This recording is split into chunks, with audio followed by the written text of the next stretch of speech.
Question पूछे जाते हैं और 100 ही मार्क्स का एग्जाम होता है। 100 क्वेश्चन होते हैं और 100 ही मार्क्स होते हैं और 100 मार्क्स में से साथ ही आपका जीएस 50 क्वेश्चन, रीजनिंग 25, मैथ्स 15 और कंप्यूटर 10 क्वेश्चन मतलब पूछा जाता है। सबका मार्क्स एक एक होता है। तो आप देख लोगे सबसे ज्यादा जो वेटेज है वो आपका साथी जीएस का है, 50 क्वेश्चन।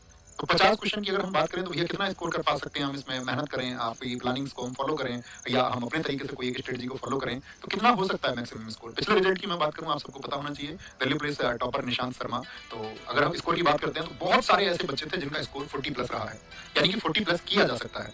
ठीक है, और अभी दिल्ली पुलिस हुआ पिछला वाला, तो लास्ट वाले दिल्ली पुलिस में क्या हुआ आपका टोटल 45 शिफ्ट हुई और हर एक शिफ्ट में आप सबको पता होना चाहिए कि 50 क्वेश्चन पूछे जाते हैं। तो कुल मिला के पूछे गए जीएस के, इसकी बात करें सिर्फ जीएस की, जीएस के 2250 क्वेश्चन पूछे गए।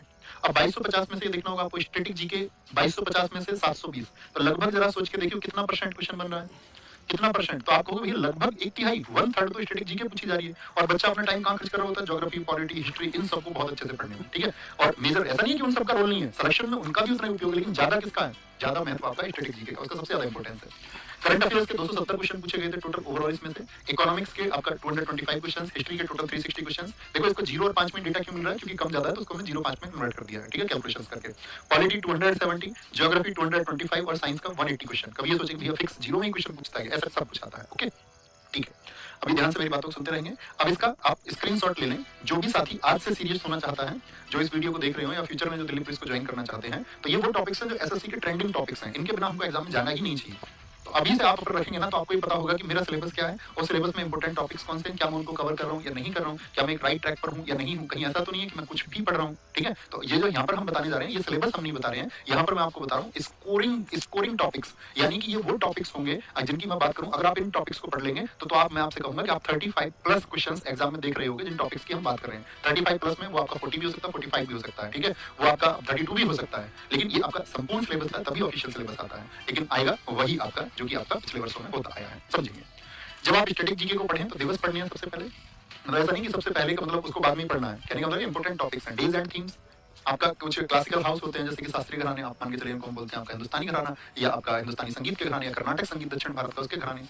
आठों के आठों क्लासिकल डांस के बारे में आपको पता होना चाहिए, कथक से क्वेश्चन पूछ सकता है, कुचिपुड़ी से क्वेश्चन पूछ सकता है, मणिपुरी से, ओडिसी से, आपका सत्रिया से क्वेश्चन पूछ सकता है। ठीक है, आपका भरतनाट्यम से क्वेश्चन पूछ सकता है।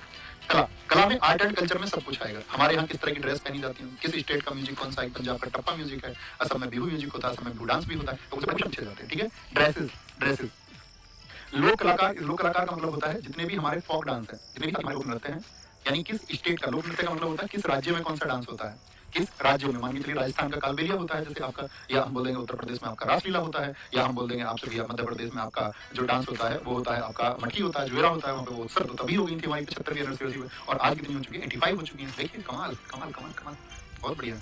यहाँ पर देखिए करंट अफेयर्स का जितनी भी गवर्नमेंट की पहल होंगी, जितनी भी स्कीम इनिशिएटिव्स उन्होंने लिए होंगे, पद्म अवार्ड हमको सब पता होने चाहिए, इंपॉर्टेंट सारे हिस्ट्री से लेकर के और आपका वर्तमान तक के योजनाएं गवर्नमेंट कौन सी चला रही है उनको ध्यान से पढ़ना है, क्योंकि इस पे सबसे अच्छा क्वेश्चन बनता है करंट अफेयर्स का कि कोई भी स्कीम जब गवर्नमेंट लॉन्च करे ना, और आप अभी से डेटा बनाना शुरू करना कि 2014 में केंद्र सरकार द्वारा शुरू की गई योजना है तो उनके बारे में डेटा बनाना अच्छा था ना, कि उस योजना का क्या इनिशिएटिव था, क्या इंपॉर्टेंट बात है। अभी आपके पास चूंकि समय है तो ऐसा नहीं, लास्ट टाइम पे तो बच्चा क्या करता है, चलो ऊपर ऊपर से पढ़ लेते हैं, जल्दी से जल्दी कैसे पढ़ा जा सकता है, और उस टाइम पे एग्जाम टाइम पे तो ऐसा आएगा कि 30 दिन में आप जीएस में कैसे 50 में से 50 कर सकते हो, तो वो सब मिथ होते हैं। जो समय से जागेगा वो बेहतरीन स्कोर करेगा।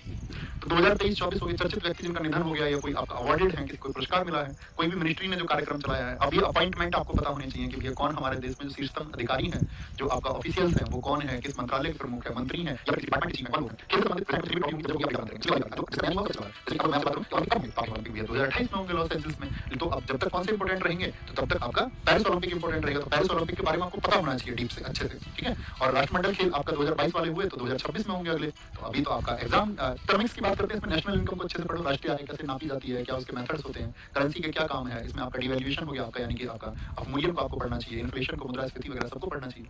भारत सरकार ने कौन सी योजनाएं चला रखी हैं, पंचवर्षीय योजना, 5 ईयर प्लान बहुत इंपॉर्टेंट है। 5 ईयर प्लान आपका हर क्रांति और अन्य क्रांति मतलब जैसे दूध से संबंधित आपका व्हाइट रिवॉल्यूशन है, आपका इसको ऑपरेशन फ्लड हम कहते हैं कि वो किसने शुरू किया था, वो फादर सब पूछा जाता है, भैया नीली क्रांति के जनक कौन है आपसे पूछ लेगा, जो ब्लू रिवॉल्यूशन है उसके फादर कौन है, क्या उद्देश्य था उसमें गवर्नमेंट का। आरबीआई एंड बैंकिंग इसमें कंप्लीट होता है, जीएस और स्टॉक एक्सचेंज से कंपैरिजन करके पढ़ना है। हिस्ट्री को देखिए ध्यान से, स्क्रीनशॉट ले लीजिए इसका। क्योंकि हिस्ट्री देखो, हिस्ट्री में जो क्वेश्चन पूछा था दिल्ली पुलिस में तो कहीं से भी उठा के रखेगा, ये बात तो पहले माइंडसेट में रख लो, है ना। तो यहाँ पे क्या होगा, हड़प्पा सभ्यता रख लो, है ना। तो यहाँ पे क्या होगा, हड़प्पा सभ्यता, वैदिक सभ्यता, वंश राजधानी, वंश संस्थापक, महाजनपद, ये वो चर्चित टॉपिक है जो एसएससी अपने जीडी में भी इन टॉपिक्स को पूछता है, दिल्ली पुलिस में भी इनको पूछता है। आप पिछले वाला दिल्ली पुलिस उठा के देखो, तो पिछले वाला दिल्ली पुलिस को उठा के आप